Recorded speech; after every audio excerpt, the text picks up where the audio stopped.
Welcome. We hope you had a great visit out with the teachers out in our dark campus tonight. I'll let you know it's not always that dark. And I even think it gets a little spooky out there at night. It's never spooky here during the day. But it's really nice to just spend the evening with you and really appreciate your time. My name is Susie Thule. I'm the visionary and executive director, but more importantly, I'm a parent here. I have 4 kids, and I would here to tell you that you can do this and that your kids will thrive. We have 4 kids, 2 girls, 2 boys, and we've been here since the very beginning. I was one of the founders, and we have our 2 girls are now successful in college. They're a freshman and junior. I have a high school boy and a 6th grade boy. We've been here through every level, kindergarten and up. Preschool was started after my kindergartner came, and we really figured out that all these younger siblings couldn't wait to come to school, and so we actually ended up opening our preschool after that. So they all have different learning styles. They all thrived here. They all love it here. If anybody has a reason to not like SLOCA because of how much time it's taken in our lives, it would be my kids. And they are happy and healthy and as into the school as I am. So I have experienced so many things. I'm happy to stay after as a parent and as a director and answer questions that we might not get to. We were recently visited by a Pulitzer Prize winner. His name is John Madison. John Madison won a Pulitzer Prize for a book that he wrote about Louisa May Alcott and her father. And through a series of events, he ended up coming last year to visit. Come on in. Coming here to visit last year and just check out what we are doing and spend some time with our students, and he liked it so much that he decided he wanted to come again this year.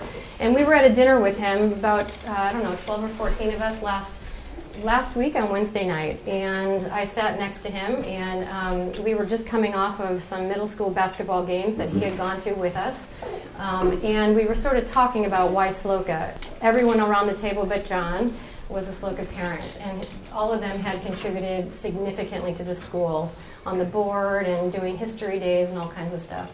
And John was sort of poking around, why SLOCA?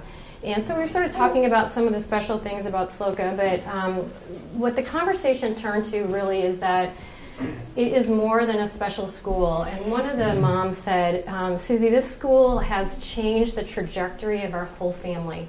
Like, it's more than a school, it's more than a good choice. It's actually changed our family life.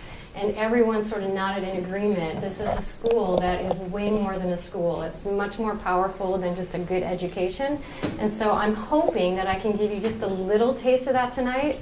It's hard to put in 45 minutes what happens across years of committing to a program, but I'm going to do my best tonight to give you at least some information to try and reflect a little bit of what makes us special and why this is so life-changing.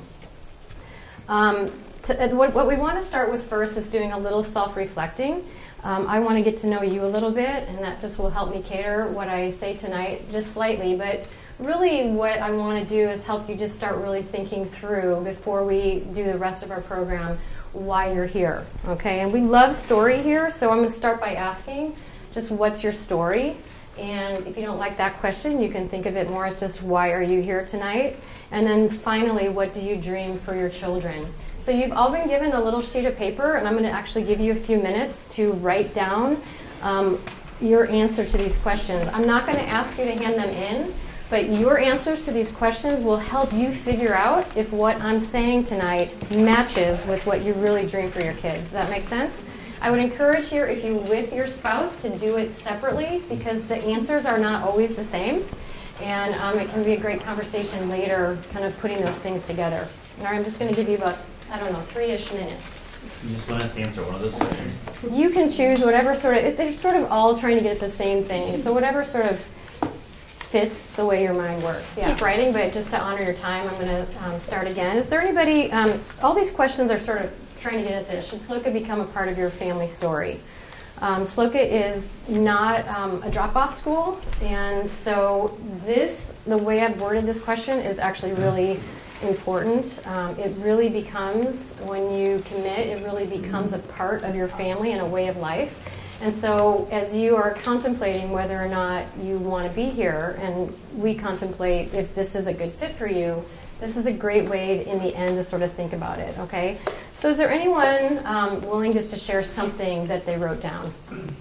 Anything? There's no right answers. Yes. I'm here. I have 4 children. My 2 oldest went to private Catholic school. My 3rd one went to public school. My 4th one is Linnea. I had her when I was 42, and for some reason, she thinks that homeschool her whole life. I don't know. Her cousins come or attend this school.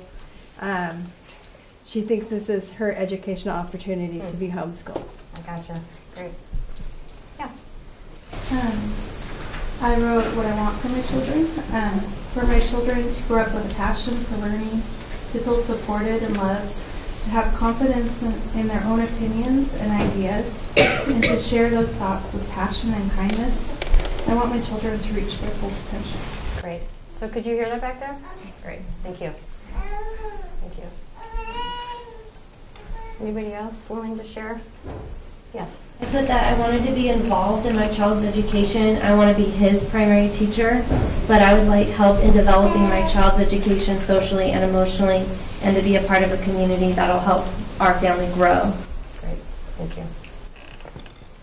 One more? Yeah, thanks.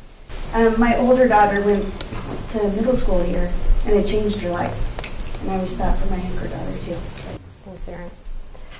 Well, I'm going to tell you my story. Just like you, we asked what do we really want for our kids, and we ended up wanting this.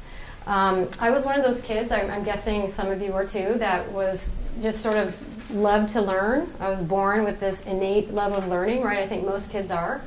But I kept it maybe a little bit longer than some kids. I loved everything. I loved history, I loved math, I loved science, I loved reading, I loved everything about school. I couldn't wait to go to school, I couldn't get enough. And in looking back over my life, when we started wondering what we wanted for our family, I really started to recognize that that love of learning was really extinguished by the end of middle school. And that was grievous to me when I thought about my own kids losing their love of learning. You talked about love of learning by the time they were done with 8th grade. So I just sort of bode my time through high school. I went to high school, I did fine, I was a great test taker, but I was completely disengaged, and I feel like really I wasted 4 years of my life because I could care less about learning, right? And then I went to college, because that's what we do in our family, we go to college, and I wanted to be an interior designer and start my own business. You can see how that worked out.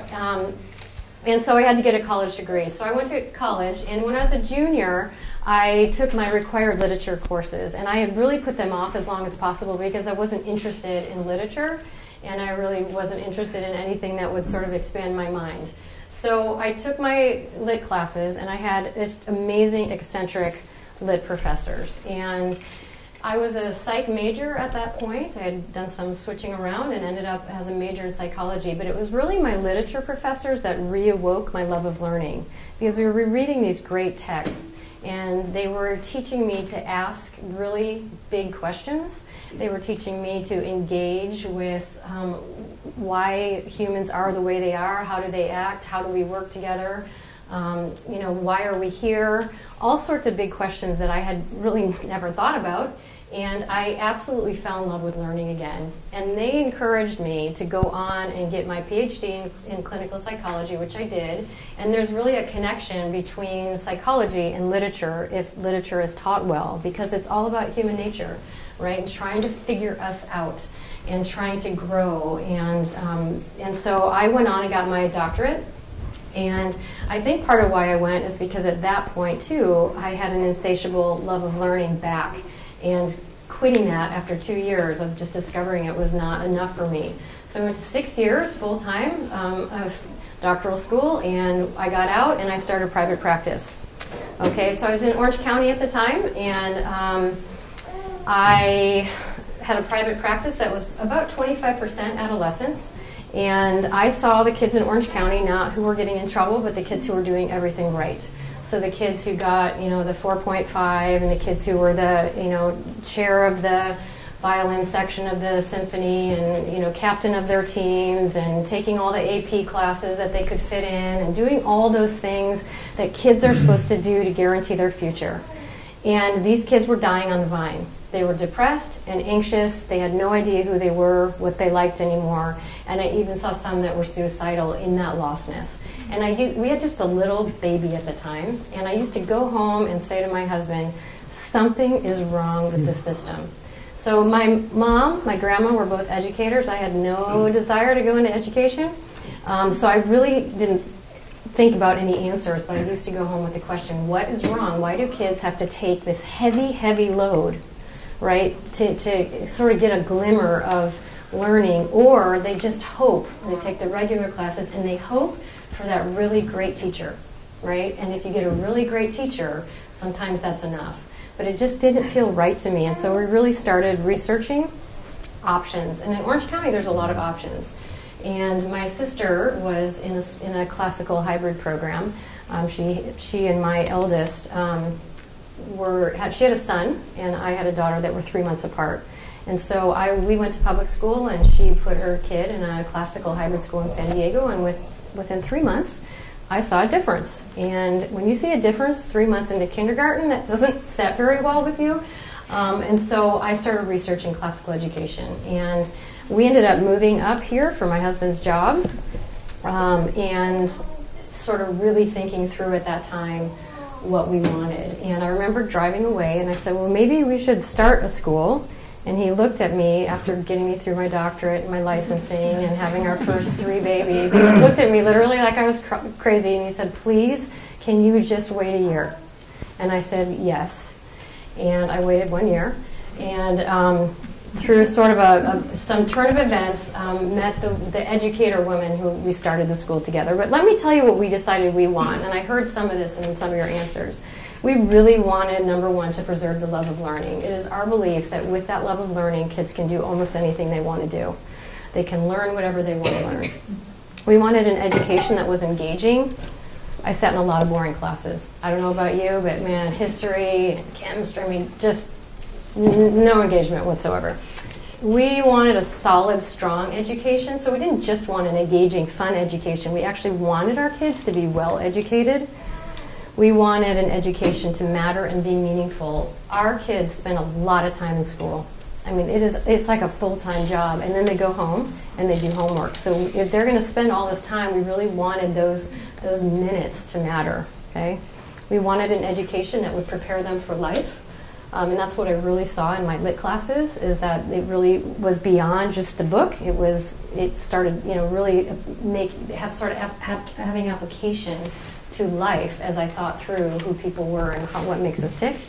And then we decided, really surprisingly, that we wanted to be involved in this process.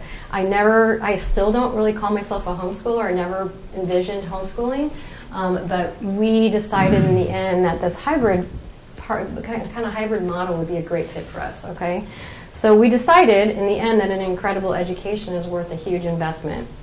So we made some major life changes in order to see those dreams become a reality for us and for all those desiring something different. So I got out of private practice and started putting a school together, and we began in 2005. We had 27 students in 4 homes, a little bootleg type of thing, and this is our garage with our first graders. And we put a window in and whitewashed it and had 11 first graders in our garage, and then there were 3 other homes that hosted our families. And in our 13th year, we now serve about 370 students, preschool through high school, and they've come all the way from Lompoc to King City for years on end. So why are they coming so far to this school? Okay, and so I'm going to try and tell you why they're doing that. What is so special? In a nutshell, as an independent school, we don't teach to test, we focus on true learning.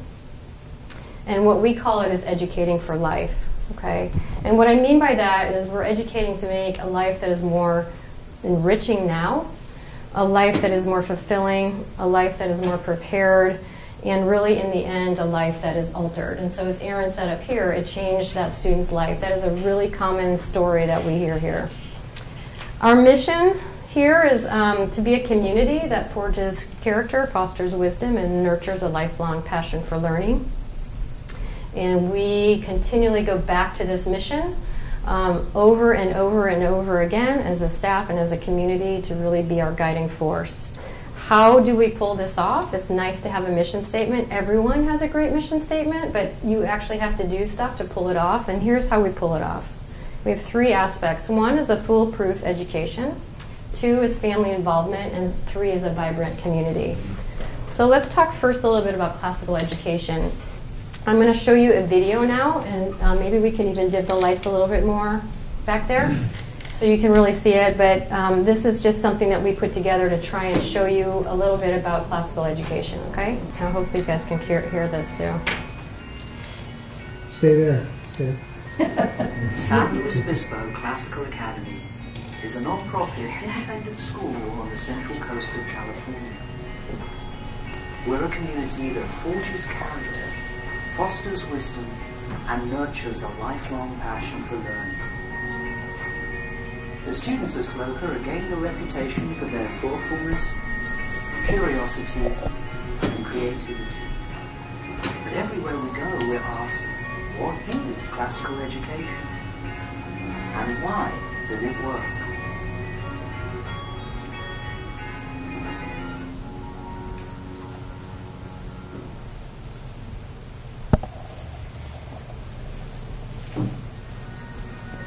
"2,000 years ago, the Greek city-state of Athens emerged as a cultural powerhouse among early civilizations.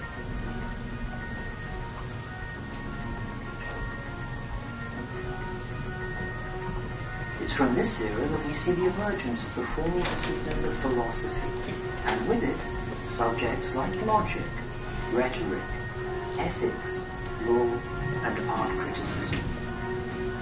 Later on, in 1st century Rome, a formal educational model developed around what were called the liberal arts. It was believed by the ancients that the mastery of these subjects would both elevate and humanize students, giving them a well-rounded foundation from which to pursue their intellectual interests and to contribute meaningfully to civic life.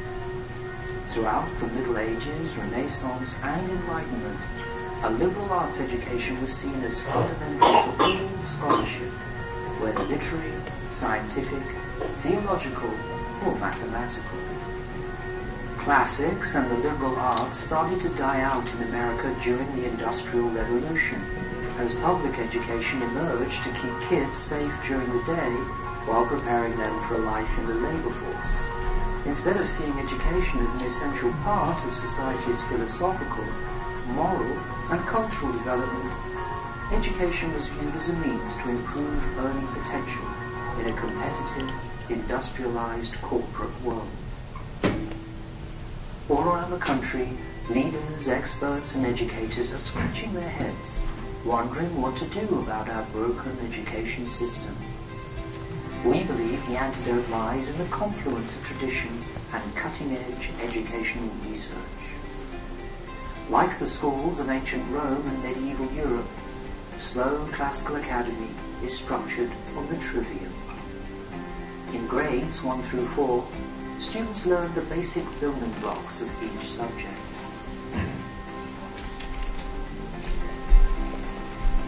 In grades 5 through 8, students take their knowledge of a subject and the skills acquired in the grammar stage and begin to ask why and how these ideas fit together. During the high school years, in the rhetoric stage, students learn the arts of self-expression and argumentation, learning to write and speak about their ideas in persuasive and winsome ways. Most modern classical schools, including SLOCA, emphasize some key areas. Across learning levels, we celebrate great books and what we call the great conversation, the dialogue of thinkers and writers across the ages. The practice of memorizing and reciting makes use of the natural proclivities of young children to soak up, organize, and internalize knowledge.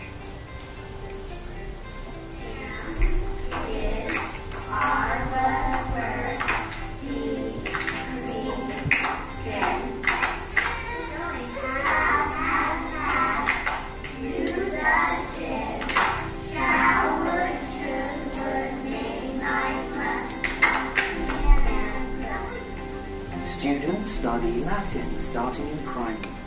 Latin not only lays the groundwork for learning proper English and modern languages, it also teaches students how to think logically and coherently about words, improving a range of academic skills.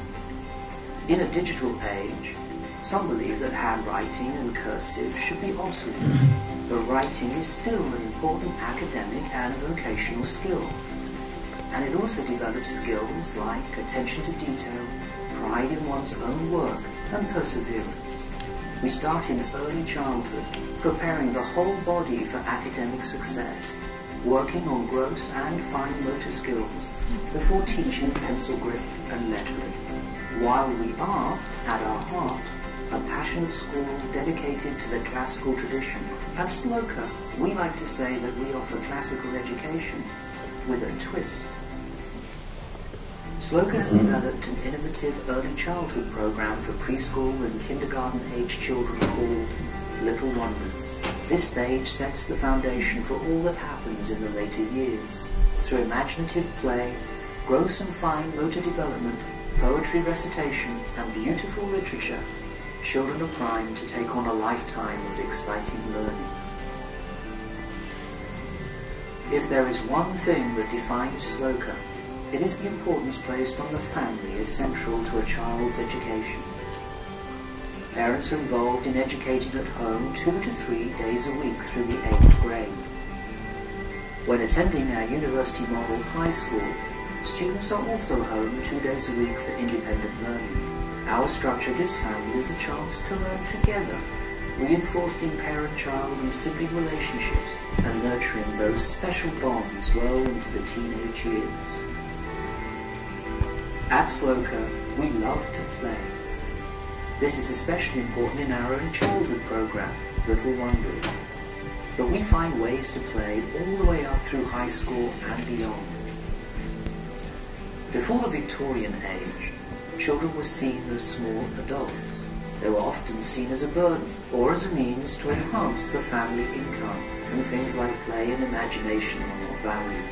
Fun and play are not necessarily traditional or classical educational values, but we have seen firsthand that they are necessary to the healthy development of children. Play involves problem solving, observation of the outer world, invaluable relational skills, the healthy development of the body, and a love of learning. We teach history starting in 1st grade and move chronologically through a 4-year cycle with grade levels aligned. That means when we are studying the Middle Ages, we do so as a whole school.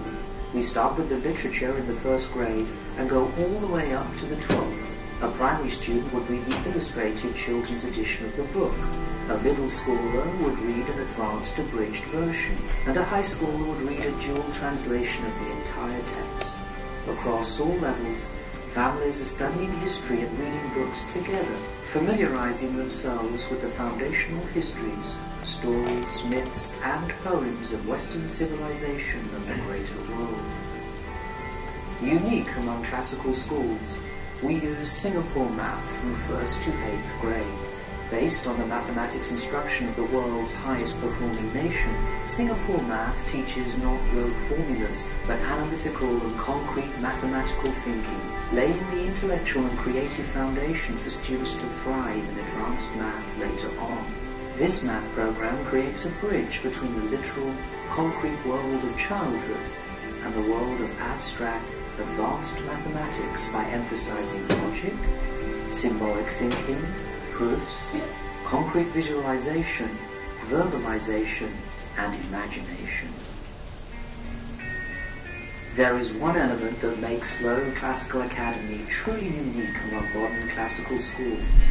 We are an inclusive school that values diversity of thought, creed, and ethnicity. Most classical schools today are religiously affiliated and serve a specific cultural group.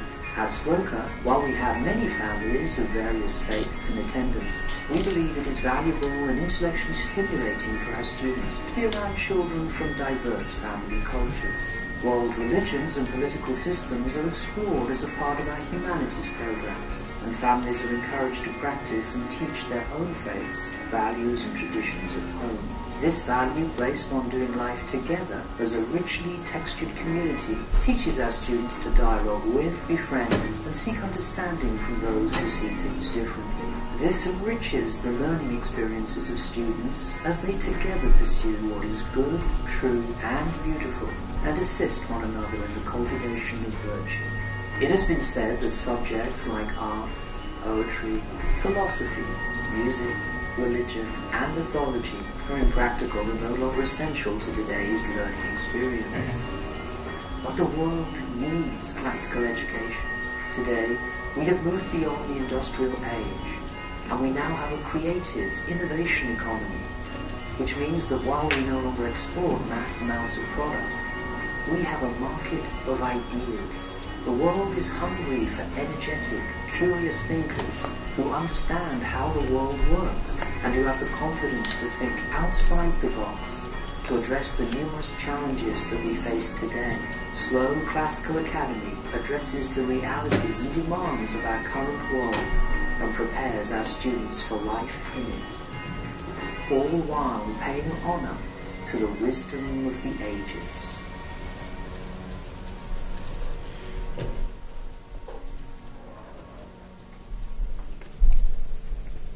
All right. The reason we spend so much time on classical education is because it is the core of what we do. And so if nothing captures your attention in what you just saw or in reading that you've done, then this is not a good place for you, because we march to the beat of a classical drum, not a beat of sort of the modern drum. And so I would encourage you to keep exploring classical education, and we have some articles and stuff on our website, and I think recommended in your folders to keep learning about it. I fell in love with it from the get-go. It just made so much sense to me, and that I think is the reason that passion has been able to be carried through. But it really needs to become at least a glimpse of that passion for you, okay? So just to review, classical education definitely grows intelligent kids, but even more importantly, it grows who they are. So we have a lot of importance today on being smart, and having smart kids and moving kids forward faster. And the younger you are when you graduate, or the more AP classes you take, the smarter you must be. And again, our kids are really well educated and can compete with smart kids from all over the place. But we really work on character and really developing who they are along with their minds, okay? Here's one of my favorite quotations on classical education. Wherever classical education has been tried, students have learned to think broadly, deeply, and creatively. They have learned to live up to their responsibilities and to recognize the possibility of greatness within themselves. What I love about this is that classical education is based on education that started thousands of years ago, but if you read this, you see that it really addresses some of our modern concerns and our modern desires for kids. We do want our kids to reach their full potential, but we also want them to live up to responsibilities. And that is not a word that's used very much anymore either, is helping our kids become responsible citizens and useful citizens. So classical education and all that it entails really helps kids grow into that. The second really important item that we do here is family involvement. We really believe in the power of family in educating students, and in the power of shared educational experiences to grow families. So you heard Tony speak in there about how we study history all together. That is so family unifying when you sit down at the dinner table and your first grader and your fourth grader and your freshman and your junior can all speak to the same history and have a conversation, or they've all read their version of Tom Sawyer that day. It is so family unifying. It's like nothing I ever really expected to experience. And so that's just one really concrete example of how that works. But we believe that parents have been one really important reason that our kids have flourished so well here. So we have our education, and then we have that family involvement. You will know what your students are studying. We're going to encourage you to read with your students when you can, like as many of the parents that are available. You'll know what they're doing in class. You receive continual communication from your teachers on what happened in class and what's going on. We want to tool you up, give you a full tool belt to really enter into this at home with your students. You do not need to be a teacher, and you do not need to know more than your students. You just need to be one step ahead and willing to learn alongside of them. That makes sense. I'm not a math teacher. I'm not a history teacher. I'm not a Latin teacher. I'm not any of those things. And now my kids, most of them, are way beyond me. But I was there to help them learn on this journey, if that makes sense, okay? They'll remember way more than you do, so it really doesn't take long before humility becomes a continual word in your head. But it's a good thing, right? So our signature hybrid model, students attend class 2 days a week and are home 3 days a week. Our enriched hybrid model is a 4-day program for grades 5 through 8. They go to school on 2 days just like their peers, but on the other 2 days, so maybe they go Monday, Wednesday, on Tuesday, Thursday, they come to school and they're under the tutelage of our staff, and they will do some of their work that would be normally assigned at home. They do it individually as a group, and then in the afternoon they have enrichment opportunities. Right now they're doing life skills, and they're all over the county. They've gone on all kinds of tours and visited all kinds of businesses and that kind of stuff, just sort of learning what life is like off campus. And then we have our University Model High School, where students attend class 3 full days a week, so Monday, Wednesday, and Friday. They receive a full high school load during these 3 days. So it's much like when you go to a university and all your classes happen to be on Monday, Wednesday, and Friday. Okay, and so they're here from 8:30 to 3:30, so pretty long days. And then their Tuesday, Thursdays, they have to do extracurriculars or do their work. Some kids come on campus. Our campus is open on Tuesday, Thursdays for the high schoolers, and our campus is right across the street. We have a group of 5 homes and a big giant yard that we've converted. And they're free to come on Tuesdays and Thursdays if they want to have that extra time. And then hot off the press, we have our new infant and toddler care program called Tiny Wonders, and this was something that we came up with as an extension of our current family-centered program. And so if you have little ones, I would encourage you to get a brochure on your way out. Even our infant and toddler care is different. It's really purposeful. We introduce them to good literature even when they're really tiny. At their level, of course, no Anna Karenina or anything for the little ones. But this was really a way for us to serve and retain our incredible staff. We have staff, our teachers and our main staff last here a long time, and we have family-centered staff, and you might imagine when you hire young ladies who are family-centered, and then they have babies. We have lots of babies here. If they have to make a choice, and infant care is really hard to find on the Central Coast, they will often choose to stay home with their kids at least for a while. And so this was a way for us to reach out to them. We opened today, and we had our first staff baby in that room, and it was her first day back after maternity leave, and she was just absolutely thrilled to have her baby on campus. I think she went there a lot. And then the second thing, it's a way for us to serve our local community. So we have a license just for about, I think, 12 spots in that program. There's all sorts of restrictions that the state puts on to make sure those babies and those toddlers are well taken care of. But we're really, really excited about that. And I think we've had, since we got the word out early December, over 50 inquiries. That's how necessary that infant and toddler care is in this community. All right, third, we have a really amazing community. We call ourselves a learning community, and that's because we are all learning together. It's a supportive community, an intimate community, and a very involved community. Supportive, what I mean by that is we provide everything that you need at home: pace, content, curricula, and detailed instructions on how to be home with your students. This provides the structure for a great education, but it's flexibility as well. You fill in that structure. So I always say it's like us giving you the skeleton, and we all have skeletons that are pretty darn similar, but nobody here looks the same, and that's similar for at home. And that could be just how you structure your day. It could be how you learn. Some kids are really active, so we've done math facts on the trampoline and upside down and walking around the house. And then I had other kids who would just sit at the table and do their work.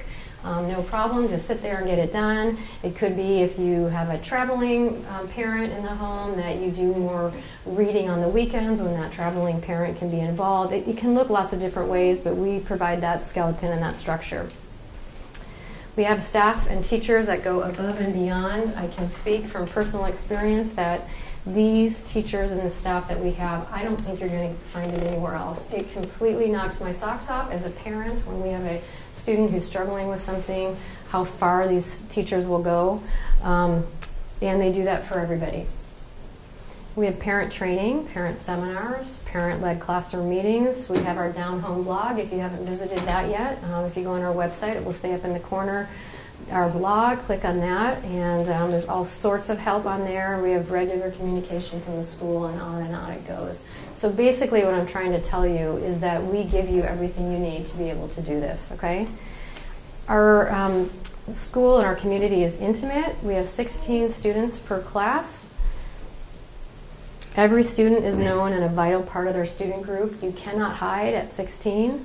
Every student in every classroom is known. And if you ask the teacher about any one of those students, they will tell you all their strengths, all their weaknesses, what happens when they don't eat at lunch, who their parents are, what makes them tick, and that kind of thing. And then the kids learn that about each other. And so it becomes this little almost soft skills environment. I don't know if you read the articles about what employers are looking for today, but it isn't the kids who have the best STEM education. It's kids who are multifaceted. They've taken humanities, they know how to work in groups, they know how to mentor, they know how to listen, that kind of thing. And so every classroom here is sort of a soft skills classroom, okay?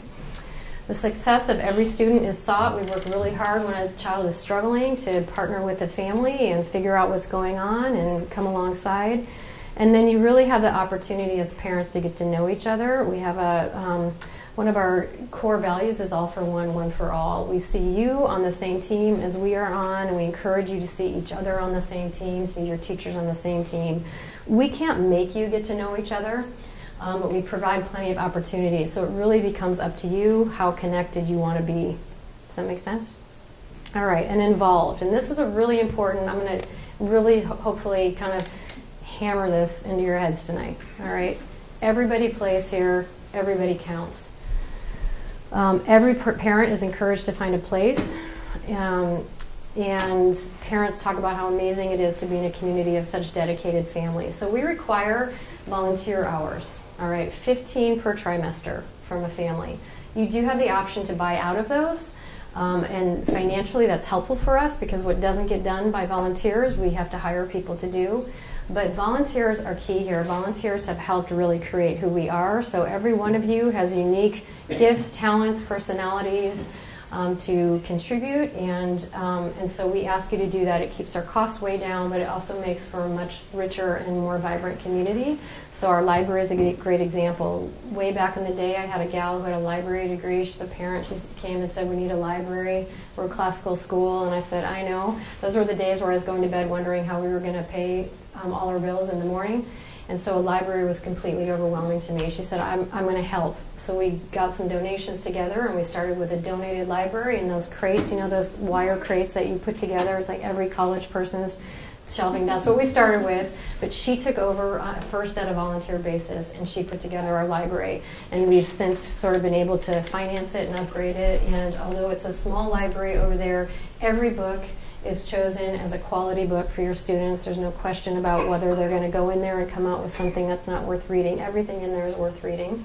And so we're really proud of that. And that was really a parent volunteer who began that process. Okay? So these are three complex, unique qualities: the classical education, the family involvement, and the community, that when woven together really sets us apart and creates an incredible learning experience. And one that is increasingly countercultural due to shifts in the American popular and educational landscape these last 13 years. This is something we're talking more and more about, and I'm going to just give you a brief summary of what I mean by countercultural, because it helps when you're sort of willing to jump on board knowing you're going to be more like a salmon swimming upstream than the fish that all sort of follow the river downstream and all end up in one place, okay? We are developmental. We really look to put our students and put stuff in front of our students that they're ready for, okay? We are not interested in rushing our students along. We're interested in maintaining that love of learning and helping them learn and master what's in front of them, okay? We don't teach to test. We don't do state testing here. We're not interested in state testing. But you know, all the funding out there is testing, and all the schools are rated by their test scores. And so this is just something that is continuing, right? It's just it's like the way of doing it. And so we're increasingly becoming counterculture in that way. We are non-sectarian.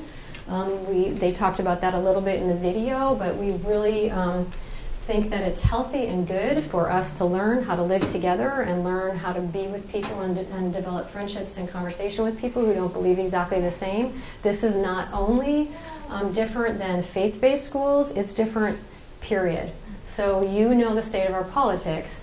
We're becoming more and more separated in terms of our belief system, and it's becoming rarer even to have friends that cross that political boundary, right? It's just so much easier. If you're a Democrat, you're going to go over here. If you're Republican, you're going to go over here, or you have faith and you don't. It's so easy right now to just separate ourselves and surround ourselves with people who believe the same way as us. And so this community is really countercultural because we have to learn how to work together. We have to learn how to listen to each other, and it is hard work. It is really hard work, but we have found that it is really rich and really sort of satisfying to watch our kids develop friendships with kids who don't think exactly the same. Does that make sense? We invite families into learning. It's more and more common in the public school system. Parents are not allowed in the classroom. And I think there's all sorts of reasons for that, but we love having parents in the classroom. Please come and volunteer. You are invited to come shadow classes here, come sit for a day in our high school. We really want our parents here, engaged, and then clearly engaged at home. We read whole books. I don't know if you realize, but whole books are not in the public curriculum anymore. So there are still a few teachers we know out there sneaking them in, but they are doing just that. They are sneaking them in. So they're reading, the assigned curriculum out there is actually excerpts.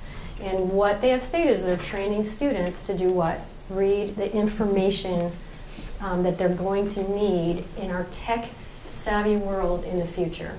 Okay, so they're not learning how to struggle through a book like Anna Karenina, which I just read last summer, and is this big and this tall with print really, you know, and they're not, I mean, and that, just reading a whole book changes the context, changes what you understand, changes your attention span, it changes how you understand people and how you understand the author.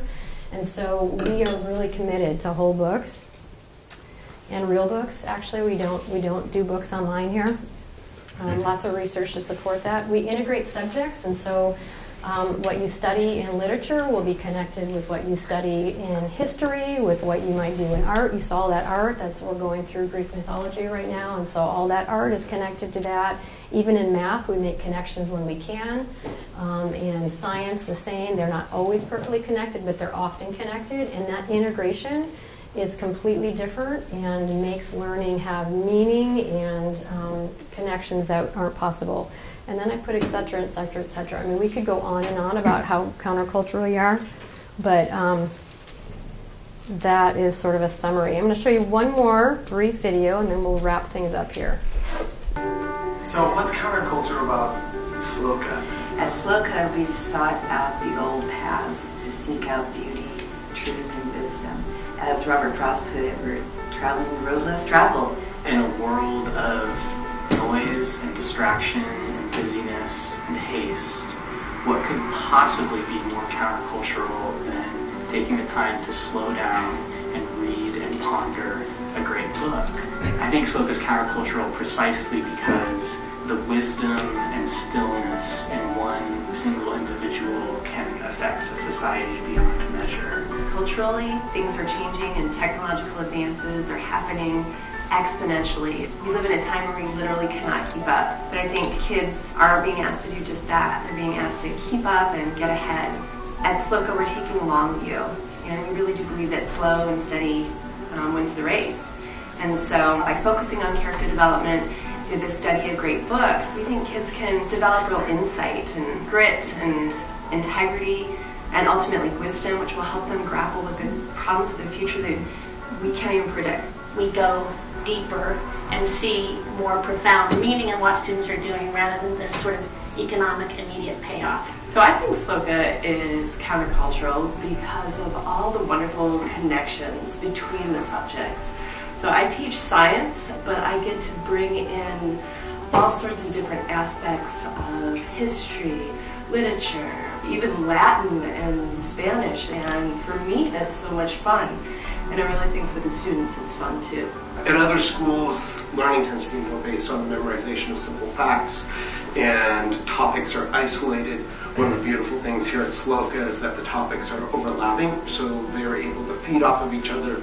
We read it, we play with it, we eat it, we paint it, sculpt it. So the students really engage as opposed to just filling in a blank. I love SLOCA. SLOCA, if it's your first day there, it's super welcoming and inviting. And so when you go to class, you don't feel like you want to slouch down in your chair and just sit there. Or when the teacher asks you if you will answer this question and you don't know the answer, then the class won't make fun of you. I think SLOCA is just like one big family altogether. It actually lets you master things instead of like other schools where it just keeps saying the same thing and you only memorize like 2 or 3 things a year. Well, SLOCA, you can memorize lots and learn lots, and it's so educating. Hi, I'm Isaiah. I'm a junior at SLOCA, and I really love my school. At SLOCA, I have learned and developed the ability to open-mindedly hear arguments and analyze their logic, as opposed to evaluating them solely on my own personal beliefs. I think that being equipped with this skill will greatly serve me when I enter into the adult world and am faced with pressing issues in our society. Hi, my name is Adrian and I'm in the 3rd grade. I go to SLOCA and so far my first year has been amazing. It gives me a whole new way of looking at things. They genuinely just love the learning. They're not trying to just get the work done or get a grade. They love what they're learning and they want to learn more. I think the class size makes the biggest difference. Education is ultimately relational. It's not just about filling your mind with information or downloading the right information. It's about people talking and exchanging information. Having only 14 or 16 kids in a class changes the way that I interact with my students. They get to talk just as much as I do. It's very much a conversation. So students feel really comfortable to challenge themselves and like raise their hand when they're not 100% positive, but yeah, I'll try it. But usually, I don't think that's the norm. These kids are just like, they're bold, they go for it. Our students are not just being filled up by a bunch of information. They're really taking that information and they're working through it and they're asking questions and they're figuring out what that means to them. They're really processing it and it changes them from the inside out, so their impact on the world is going to be that much greater. I hope that it makes them really empathetic and really critical thinkers. My hope for my own kids and for my students is that they kind of go out into the world with eyes wide open. Our students will develop kind of an inner compass to help them navigate turbulent waters of the future, and they'll understand how to look both within and search back to the great minds of the past to solve their problems. And I think that's countercultural. Thank you. My name's Amy. All right, the rest was a thank you to some of our donors. So SLOCA helps students and families notice, enjoy, think about, and prepare well for life. And one final quote by Neil Postman: at its best, schooling can be about how to make a life, which is quite different from how to make a living. So that's what we're about, all right? And there's a few things you probably just want to know before your way out. We do have some extra stuff. The Den is our library and store. All our curriculum can be found there. Friday Foundations is a program that we have Friday mornings to reinforce learning, and then in the afternoons, Academy clubs and classes are enrichment skill building classes. And then we do have athletics. So we have cross country, flag football, volleyball, basketball, track and field, and ultimate frisbee. We are in our first year for our middle school league and on probation for our high school league next year. So we're part of CIF now, which is really exciting. Go Grizzlies. And then our final question for you is SLOCA for you? Space is really limited. We have some classes have waiting lists and some have openings. That's moving all the time. But here are some things for you to do as you're considering. Scour our website. Check out Classical Education, like I mentioned earlier. Come visit and shadow if you have any doubts or you need some confirmation. Usually a visit is really clarifying. And then carefully consider these things. Are you ready and available to be a part of your child's education in our community life? Are you okay swimming upstream? Does classical education capture your attention? What are your reasons for SLOCA? And are there learning, social, behavioral struggles? We do take kids who have these struggles, but we don't take all kids who have those struggles. We don't have behavioral specialists on site. We don't have the same resources that the public schools have. So sometimes we can partner with them and partner with you to help things figure out. But if you're here only because your student didn't make it at like a number of other schools, we really need to know that and really talk through if your student can succeed here. So when you go through the application and interview process, we're asking you to please be really honest with us. We want the best for your student. And so knowing those things will really help us evaluate whether or not we can be a part of what is best for your students, okay? And then finally, what are you willing to invest? When it's a good fit, it's a really amazing experience. When it isn't, it's really hard on everyone. You and the staff and your students. Okay, so this is something, I call it a full contact sport. It's a sport I would not change for my life. And so as you're processing through, just so you know, enrollment opens on Monday, March 5th. Again, for new families, we're in the process right now of re-enrollment for our current families. And we really think it's among the very best investment a parent can make. And we can be so sure about that because these are my 4 kids. And we've seen firsthand what it does for them. And we aren't the only ones, okay? This is a quote by John Madison, who I started with. And this is the very last slide that we'll show you. And then we'll free you up to get home. And those of you who don't need to get home to babysitters, feel free to stay and we'll answer your questions. The San Luis Obispo Classical Academy offers an unsurpassed educational experience for students and parents alike. The program is as demanding as anyone could wish. However, the hybrid structure, which mingles classroom instruction with homeschooling, keeps everything in perspective, enabling children, their parents, and the instructors to learn and teach as a mutually enforcing cooperative team, while the students learn prodigiously.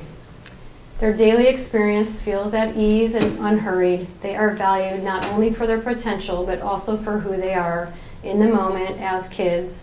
And even as they are acquiring an impressive storehouse of knowledge and skills, they are also encouraged to apply that knowledge in highly original, individual ways. The school seeks actively to draw out the best in every student who passes through its doors. My own daughter attended a top-flight prep school in New York City and was accepted by every college to which she applied. I would give it all back if she could have attended SLOCA. So that's a really strong recommendation from a guy who came and has seen a lot of different schools and spent a week in our classrooms. All right, so I'm going to end on that, but we are available for questions. So if you need to leave, totally understand. It's a full night. We'd really like you to have as much information as possible. Yeah. Anyone have a burning question? Yeah? Yeah. Yeah. It probably depends on how many kids you have and what grade.